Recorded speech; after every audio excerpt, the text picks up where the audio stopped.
تکبیر. د افغانستان اسلامي امارت، د افغانستان اسلامي امارت.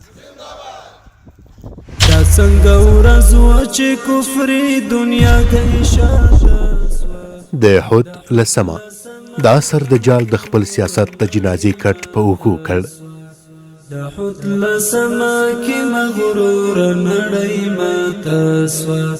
دا څنګه ورځ وه چې افغانستان یوه وړه جغرافیه چې تل د پردیو د زور ازموینې او استعماري مخو مستهدف ټکی پاتې سوی. اشغالګر او نیواکر په ځلونو د دې کمکي هیواد په سرحدونو او ارزښتونو ورغورځېدلی دي.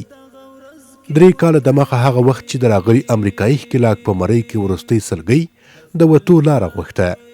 افغانانو له کابو 20 کاله زبردستې قربانۍ وروسته د جهاد او مبارزې بیړۍ ساحل ته ډیره نږدې کړې وه. په کابل کې د لوبېدونکي واکمن رژیم هم رنګ زیړ او د عاجل غشی په ټنډه سم و.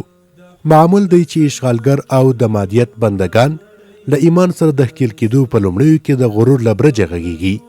په ټکنالوژي نازیدونکي لومړی د خپلو اوسپنو په جوړو سوو وسایلو او تجهیزاتو ورسره په اقتصادي او سیاسي هستیو دومره باور لري چې له قتال، برید او بې پوښتنې وحشت پرته یې نور څه نه وي زده. خو تجربو بیا ثابته کړي چې هماغه مغرور او متجاوز یرغلګر تل د کم وسه خو ایمانی ملت په لاس مات سوي دي.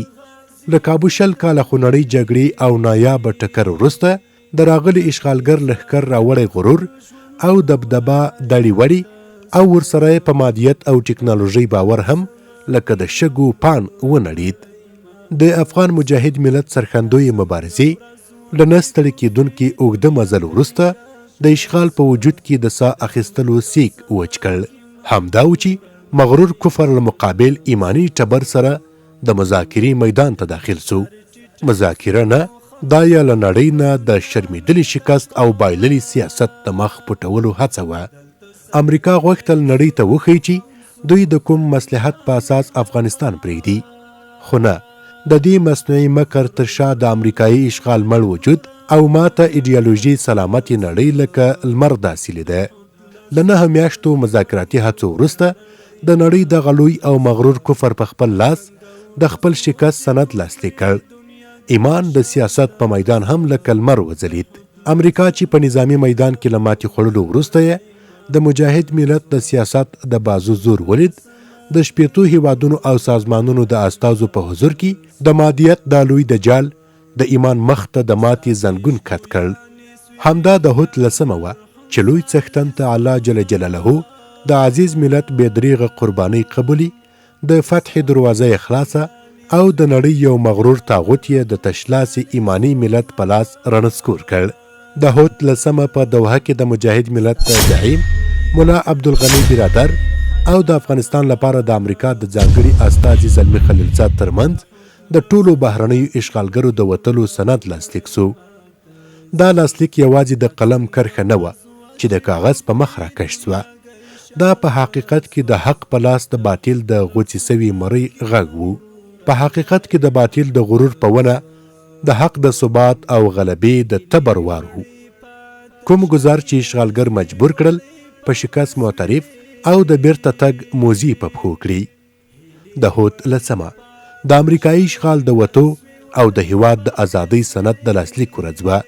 دا ورځ له نورو ورځو ځکه ځانګړې ده چې امریکا له خپل ټول سیاسي فشار او ډیپلوماټیکو هڅو سره سره ونه شو کړای مقابل لوری د مذاکراتي میز په سر مغلوب کړي.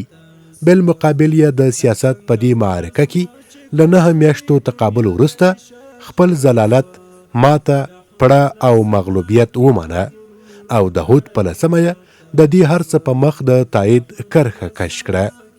په حقیقت کې د احد لسمه په معنوي لحاظ ځانګړی ارزښت لري.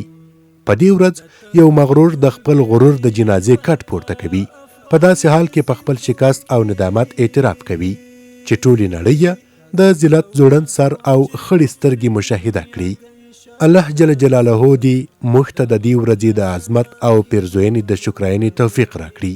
موږ هغه یو چې سختن تعالی مو د 20 کلنې ویرډللې جګړې او مبارزې ثمره په یوه ورځ راکړه. الحمدلله.